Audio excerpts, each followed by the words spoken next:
What's up, guys, and welcome back to the NRL Fantasy Scout Podcast. I'm your host, Connor, and today I'm joined by Artemis and Alessandro. But before I pass it over to them, I just want to formally apologize. We did already speak through this episode, but unfortunately, I did forget to press record as I have some other things to worry about instead. But regardless, that was very silly of me. So, how, how are we doing tonight, boys? A bit tired personally. Yeah. Already recorded a podcast, but Yeah. you I know. know. I know. That's right. We'll I'm forgive you, Connor. We'll forgive you. I'm sorry. It won't happen again. Don't So, say that that. because you might. Yeah, it might. I'll try not to do it again. How about that? Good. So, on today's podcast, we'll be doing a little bit of a shorter version. We'll be recapping how our teams went, talk about the highs and lows of players, how this carnage has affected our squads and where it leaves us for this week with trades. And then we'll also be answering your questions, as well as a couple of our own that are very relevant from the team list. So, we'll be skipping the team list section, but everything fantasy relevant from the changes today will be answered. Remember, if you're enjoying the podcast, please leave a 5-star review on Spotify. Be sure to like the video and subscribe to the channel. And as a subscriber, stay tuned for the YouTube video coming out later in the week, where we'll give any updates on fantasy news, how the Haas injury is tracking, any more carnage, maybe Dewey is laid out, we'll see, and general advice for who to trade, who to not trade, how to structure your squads for the week. If you're wanting or needing more personalized team advice for this week's Carnage or any more that arises during the season, be sure to subscribe to our premium service. There's a link in the show description to sign up. And if you want to ask any Team List Tuesday questions, be sure to follow us on Instagram at NRL Fantasy Scout and be sure to look for that every Tuesday around 4 p.m. So we'll start off with round three review on how our squads went. I come back and am taking time off to medically recover, and it seems like some of the NRL players want to do that. So, what's happened with your team, Artemis, and how many green dots do you have to start the week? Yeah, I mean, it wasn't the best of weeks, but I assume everyone had the same sort of week. I got 815. And unfortunately, I had a few, pretty much all my emergencies scored above 40, compared to a lot of my players that were starting, which scored in the 30s, which wasn't ideal. I can tell you how many players are out this week. I've got seven, and I will unfortunately have to play with a player down this week. Probably, I don't think, well, the plan was I was going to bring in Herbie this week, given there were no injuries or suspensions, but that's out the window. So I'm going to have to play center short. I'll just have Makasini playing, uh, and I'll bring in two players so I can field a 16. In terms of who I'll be trading out, probably, or Ryan Couchman, definitely one. Probably Lasati as my other. I did see though about Haas. Um, Physio Scout said he might be out for 2 weeks. Not Physio Physio Scout, sorry. Scout. NRL Physio, sorry. Sohan, he's not here. But just saw he might be out for 2 weeks. So I don't know. I think if it was out for a week or two, it's hold, but it's very risky with that injury. But we'll get to that later on. But yeah, that's pretty much what my team's looking like. I'll definitely bring in a mid, that's for sure. But we'll see who else. Yeah, we will definitely get into that Haas debacle later on. That was a very big bombshell last night. But over to you, Sandro. How'd your round three team go, and how many green dots do you have for this week? Like most people, lots of injuries, suspensions. I got 852 last week, which puts me at 26K overall rank. Not great. Hopefully, we can rise in the coming weeks. Um, yeah, this week, if I make two trades, I can only get to 16 players, which is not ideal. But like I said, a lot of people in the same position. So 16 probably like the par for what most people have. But in saying that, I have all these players. who are like out or I want to sell. There's not many buyers. I don't have much money in the bank. So it's a bit of a struggle for me. I'm pretty stumped on what to do actually. Hopefully I get some more clarity on player roles and injuries and whatnot. This is shaping up to be a very tough fantasy week, but I'm sure we'll navigate through it together. Regards to my team, I'll jump back to round two as I wasn't here last week. So round two, I scored 1,050 points, traded out Yo for Farnworth, and brought in Noel Martin. Pretty standard, put me up to 11,000 in ranks. Then last week, I was originally heading in trading in Lasardi, but then the news broke out. I was lucky I could reverse it. So I ended up not making a trade and just sitting tight. Scored 831, not too good. And that dropped me down to 17K overall. So starting this round at 17K rank, but a decent amount of money in the bank and two trades banked so far. So not the worst place to be in per se, and also not the worst place to be in because I can actually, with two trades, get to a full 17, which is very, I hope that will boost my ranks. It is Moses Leo, that 17th man, but hey, points are points. All Yeah. right, now we're going to jump into the Q&A, but we're answering questions across all the games. As I said earlier, a reminder, if you want to ask a question, follow us on Instagram at NRL Fantasy Scout and look out for the story each Tuesday with the question option and ask anything there or even vent about your team. We had a lot of people venting today about who's out. So if you want to go on a rant, be sure to do it there. All right, first question we have is out of all the outs, Lasardi, Browns, Ryan and Toby Couchman, Chester suspension, Mooney suspension, even South's boys like Fafita, Jai Gray causing issues about non-playing. People making those two transfers out, who should be at the top of their lists, Alessandro? For the most part, unfortunately, most people actually hold. Most of them are short term, but I'd say Lasardi and Ryan Couchman are the main ones. They're both out for 4 weeks. So yeah, they're pretty popular players, and I'd be setting them and keeping the guys like Toby Couchman, Mooney, Chester, etc. Yeah, Yeah. even the South. I know it's a very touch and go situation, but ideally, if you have the money, yeah, the people are out long term rather than these 1 weekers, because next week they will all be back and everything will be good in fantasy world again. All right, next question. We've got is Piakura a buy, Artemis? He's starting this week, so should be cool. Be looking to him as a GP. Yeah, and his price around 300K, maybe just above. And the price is very appealing, but I don't see the appeal fantasy wise. I think, and we spoke about it in the previous recording. It didn't get recorded, but Gajeski, we don't know what's happening with him. And I thought he would have been back this week, and he seems like he's favored, the favored edge. But whether he's out, if he's got a long-term injury, we don't know, or if he's just out for this week. Personal reasons, we don't know either. But I feel at his price, he's probably not gonna. I think it's more short term if you're gonna buy him for this week. But I don't really see the appeal to him at all. Yeah, and mentioning this, there's currently, I know this is behind the scenes, but there's a bit of a power struggle at Brisbane at the moment between the Michael Maguire camp and the Gordon Tallis, Kevin Walters camp. And Piakura does fall under the Tallis and Walters camp. So he might, just due to politics, be pulled from the side. So it is a big risk. I know it's a nice price point, but would rather you not. Next question. There's a couple of mids who have fallen out of favor in comparison to their price point, mainly Isaiah Yeo and Tino. To start the year, they've been underwhelming per se. But in a week with so many mids out, are they still sells despite them that they should be sells, Alessandro?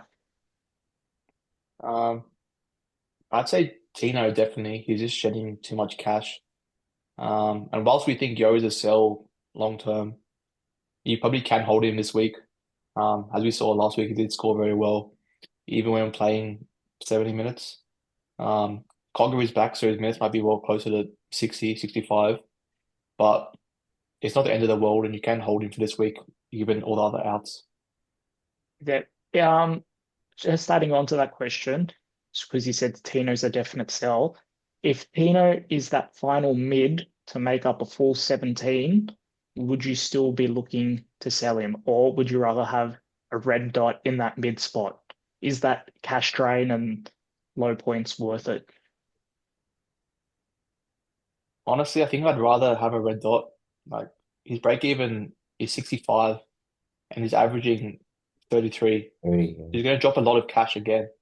Yeah, I don't think it's worth keeping him just to field a full team when the price is going to keep going down.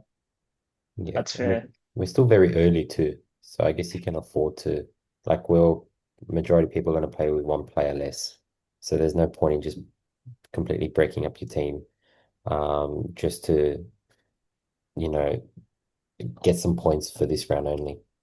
Yeah.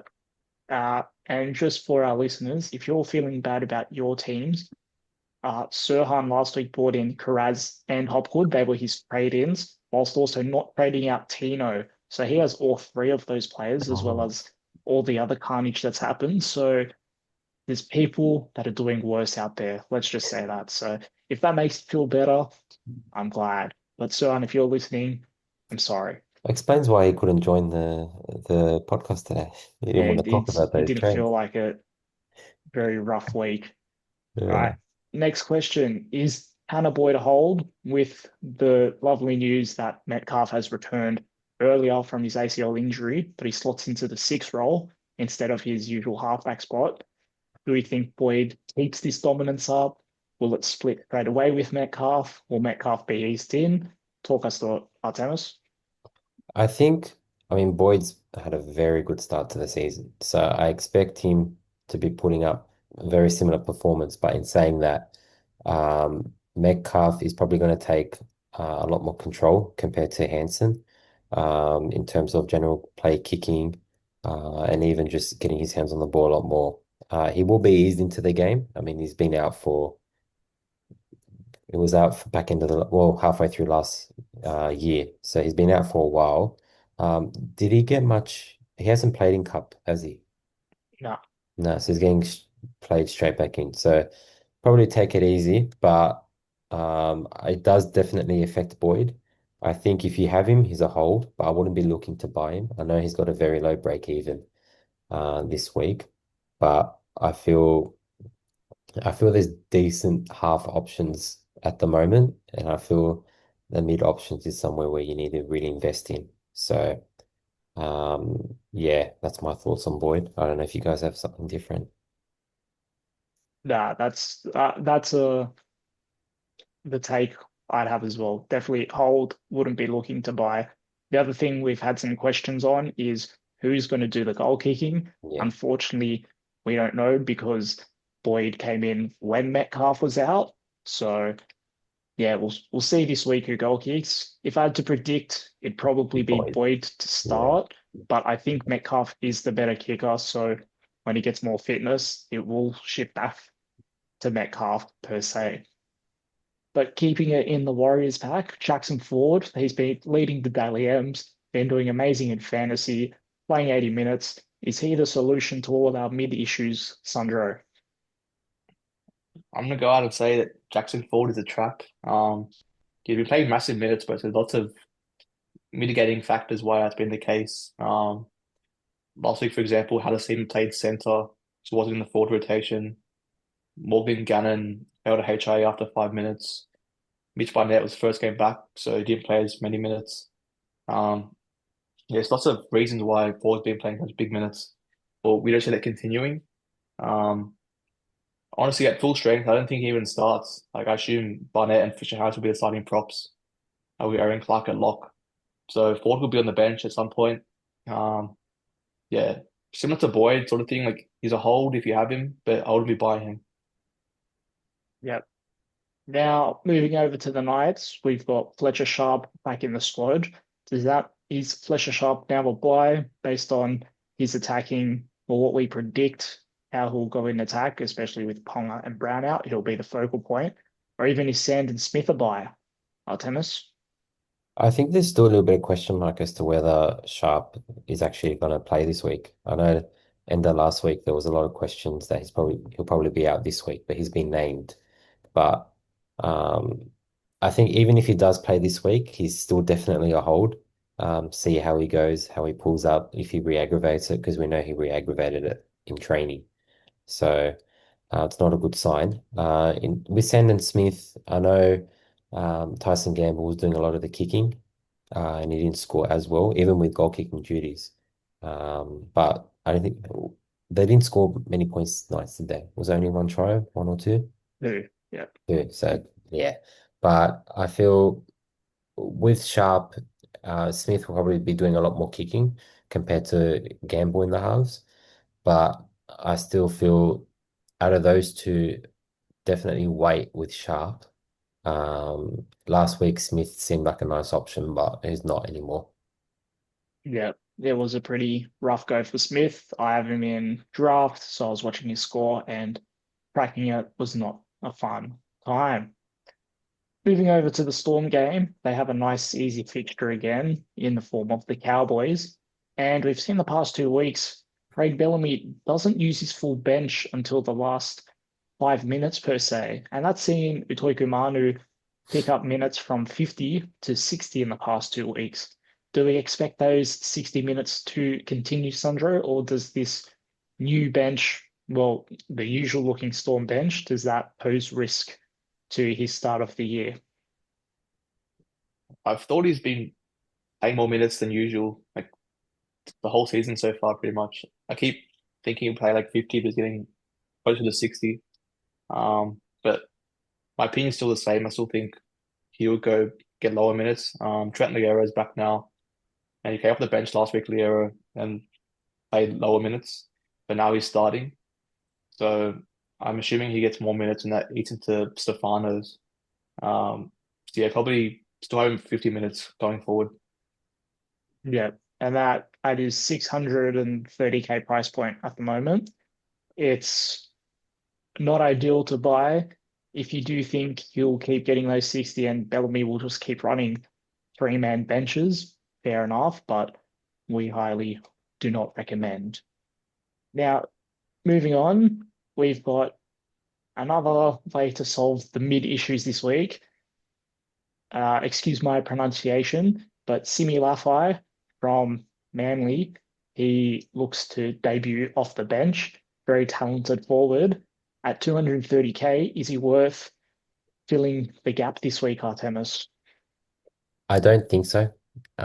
Purely because, but also before I get into it, he's a very exciting player. There's been a lot of talk on him.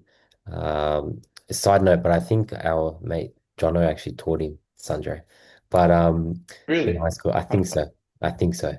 Or it might be someone else. But yeah, I think like you mentioned, he's very cheap. I think it's 230K.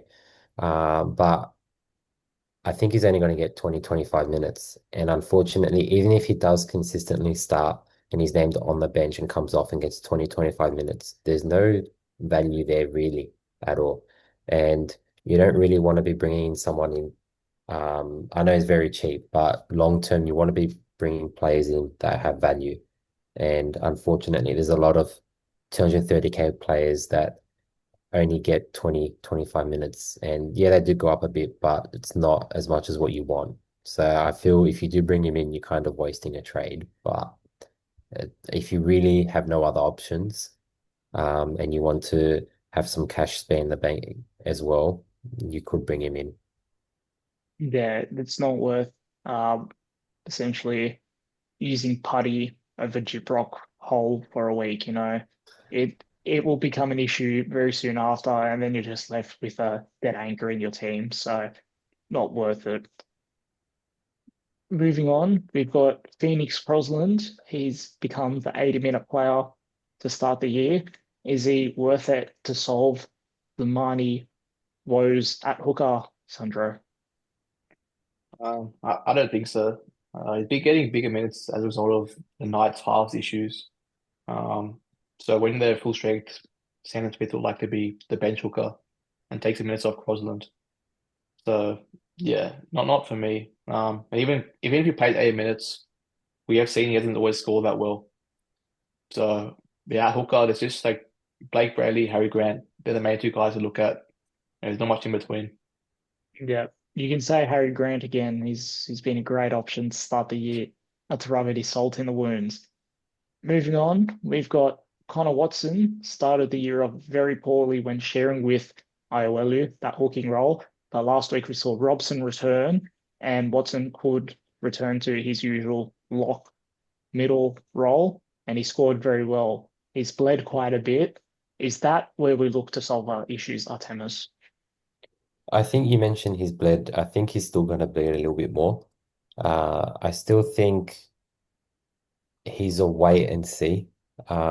They've got the bye next week as well. So it's a very short-term fix. And it's still, I mean, Roosters, the team this week, last week, I think the week before, has been sort of what we expected, and it's been okay in terms of there's no last minute changes right before kickoff.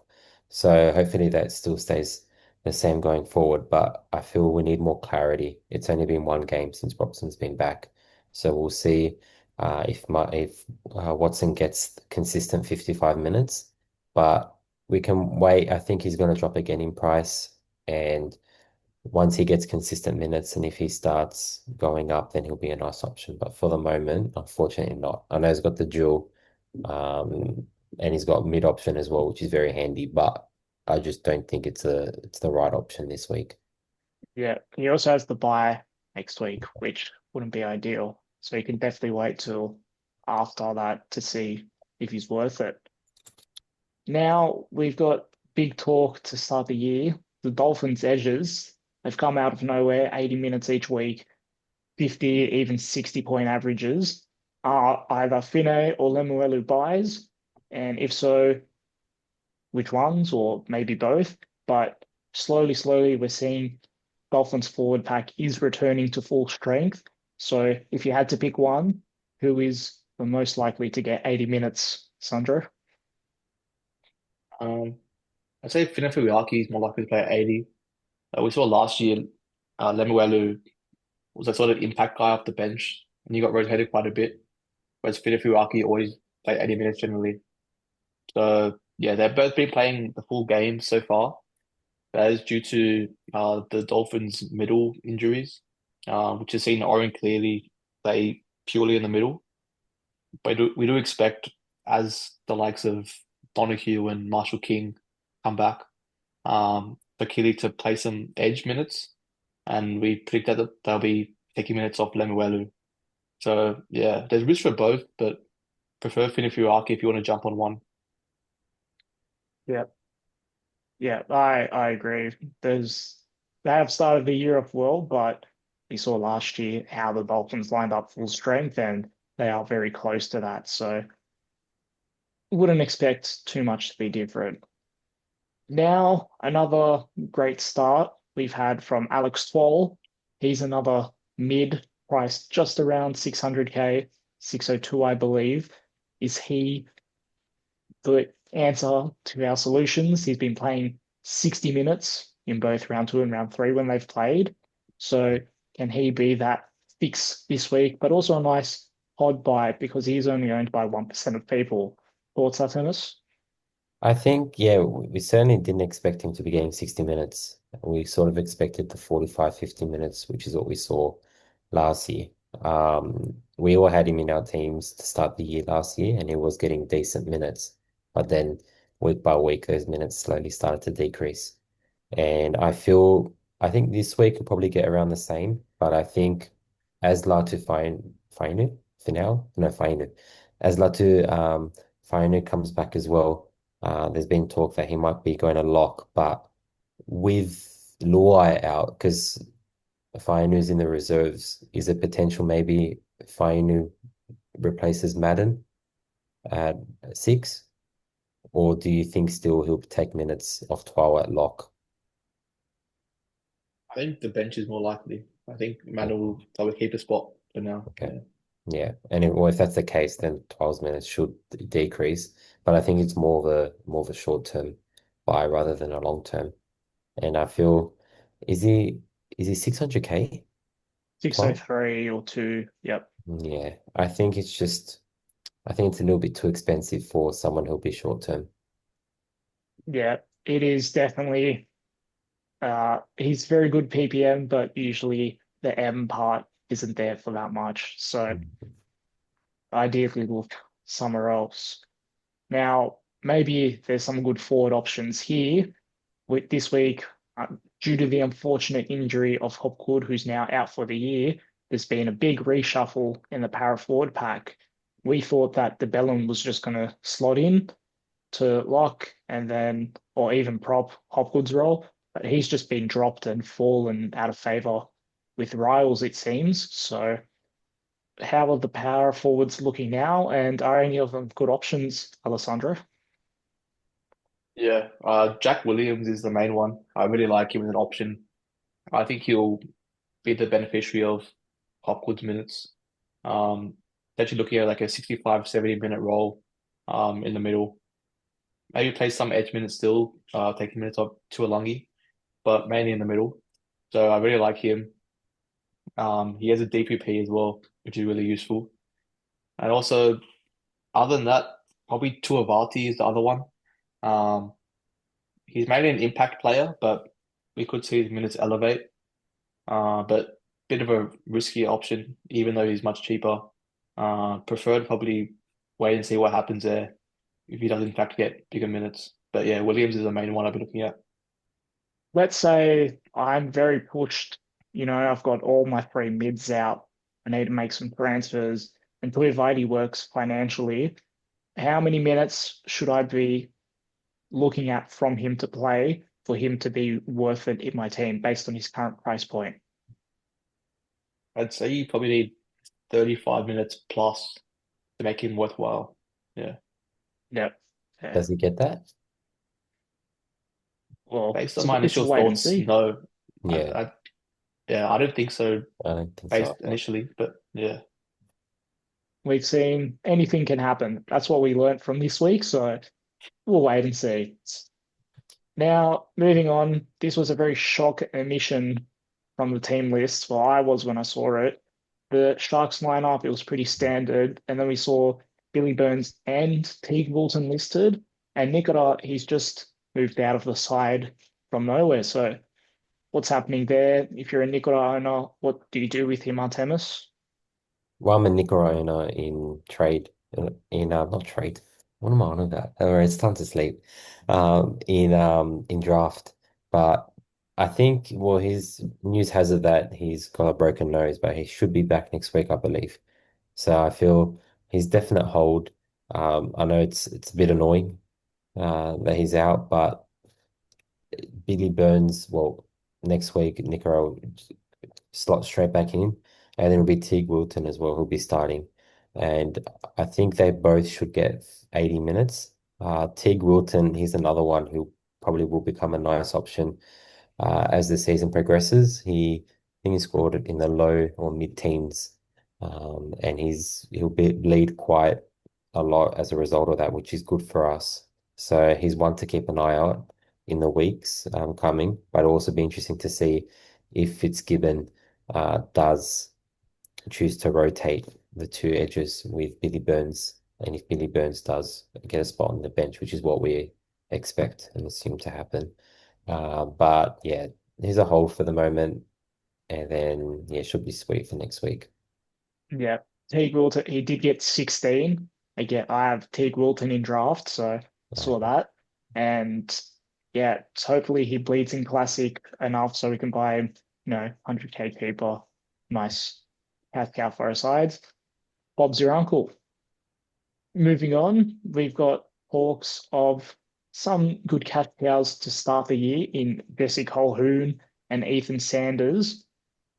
Are any of those solutions for any fires this week, Alessandro? Especially Colhoun, maybe a mid to fill our squads. Um, I think it's too late on Colquhoun. Yeah, McInnes could be back as soon as next week, so it's just too risky there. Even though he's doing pretty well, just yeah, job security is not great. Um, yeah, I'd say too late for Colquhoun. Sanders can maybe still jump on if they'd have him. He's underpriced, I guess, based on his average, and his break even is still pretty low. So he'll make a decent amount of money. Um, so yeah, Sanders maybe, Colquhoun no. Yeah, Yeah. I agree. Now, I'm smiling reading this next question. So, a lot of people started the year with Reed Marnie, expecting him to play 80 minutes according to Todd Payton's quote. I didn't believe it. Well, I just thought he was a bad player. And luckily for me, he's turned out to be that bad player. But for the 30, 40 odd percent that own him, like you two and many other fantasy owners, what do you do with Reed Marnie, Artemis? I think given everything that's happened, you've got to hold him this week, unfortunately. You got to look to um well you everyone's probably got Lasardi and Ryan Couchman, so everyone will probably be taking out those players. Feel there's a nice option next week that we can go to. Brandon Smith, hopefully he's back. So that'll be a nice trade to make next week. But for the moment, yeah, we expect, even though Sonny Luke hasn't done much when he's gone on, I feel it'll be probably Marnie will get 60 minutes again, probably get around another 30 score from Marnie, and then look to offload him next week. Yeah, the good thing is Thomas McHaley is in that 18 jersey, so Mm, he might play 80 this week. We'll see. But yeah, I think with how hookers are looking at the moment, it's mm, definitely Brayley or Grant or no one, okay. unless Brandon Smith to be decided. We'll see what happens next week. Yeah. Now, the Dragons, it was a very tough watch on the weekend. Started off so well. The Couches were both making lots of tackles, but like a furniture removal truck, we've now got no couches to pick from this week. Hobie's out, HIA, Ryan's out suspended for 4 weeks. That leaves a good option in one person though, Hamish Stewart. He's listed as starter, might move to the bench again, but regardless, his minutes look pretty good because the other big minute forwards are out. What are your thoughts on him, Sandro? Yeah, really good news for him. Um, both the captains are out, so that means his minutes should be pretty safe. He played 60 minutes off the bench last week, and I probably expect similar this week. So his prospects looks much better. And also, Halengahu's on the bench now, which means Leilua should rotate with Halengahu as opposed to Stewart. So Stewart should play solely in the middle. Um, so yeah, great news for him. Should have a higher PPM. And if you don't own him, I'd say he's a buy as well. He's definitely a very good option for that mid issue this week, one of the best ones. What about Now, Toby Couchman? Is he a hold? Yeah, he looked very good before he went off with the HIA. Even And with his brother out, I'd be holding. even though he's probably going to drop again in price, is his break even very high? Is it like it's 60, 70. It's, 70? yeah, Even with that it's high, irrelevant in yeah, my opinion. for a player like Yeah. him. He's a keeper in my opinion, so Yeah, yeah, I wouldn't worry about it too much. yeah. No, I agree. Connor, question for you. What about Blake Laurie? Blake Laurie, he did set a new high in terms of minutes last week. He Yeah. got 37. Will that happen? No, hopefully no. We saw, look, past 2 weeks, Laurie's got him more minutes, Goulder's got him more minutes, and Josh Kerr's got him more minutes. And what's happened? Dragons have been winning and then go on to lose the game. So clearly, these guys are not the answer. And that's why Hamish Stewart, play him 80 minutes. Please, Filano, if you're listening, Hamish 80 minutes. That's all I'll say. But wrapping up with the final question, a big bombshell last night. Haas, shoulder injury. It was said he probably won't make the lineup. Then today it was looking good for him to be listed, but maybe a game day decision. We saw at 4 p.m. He was removed out the squad. NRL physios giving constant updates. What do we do with Haas? Is he a sell? Is he a hold? Who would you sell him to? We'll start with you, Sandro. It all depends on how long he's actually out for. Yeah. Um, at this stage, we assume it's only 1 week or 2 weeks. So given that, I'd say he's a hold at this time of recording. But if we do get more news that it's more longer term, there's definitely a case to sell. But yeah, at this stage, I'd say a hold. Yeah, I agree. For the moment, we still don't know.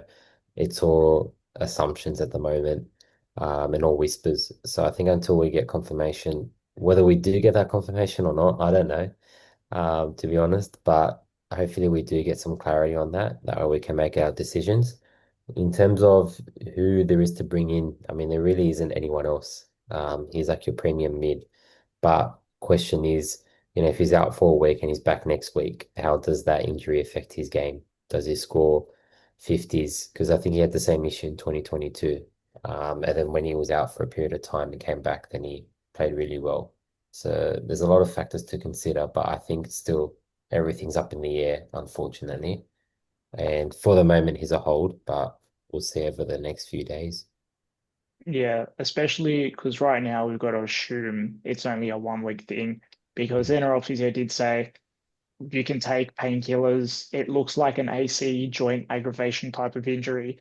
So it's not an instability one, which would be much more risk. That being said, there is definitely that re-aggravation factor, but the painkillers, you can play through it per se.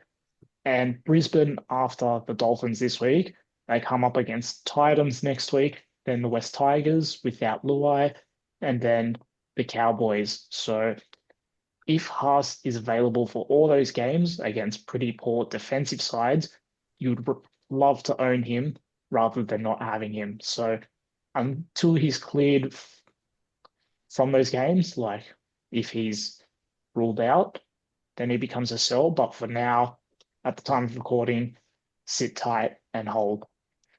I think just quickly, Connor, I think you mentioned the next after Dolphins, the next three fixtures are pretty easy. You could argue that Dolphins Broncos will play it very easy and just rest him for the next few games. And why risk it against the It, lower? that's very true, but based on how the Cowboys and Titans have been tackling, he can just run through and Yeah, that's score a true. try or two and offload with ease. Like these are Yeah, the games you can get 80 points in 40 yeah, that's minutes true. per se. Like he Yeah, started off very well against Para in the first half. So yeah. No, yeah, exactly. Well, we'll see. See what and that happens. wraps up another episode.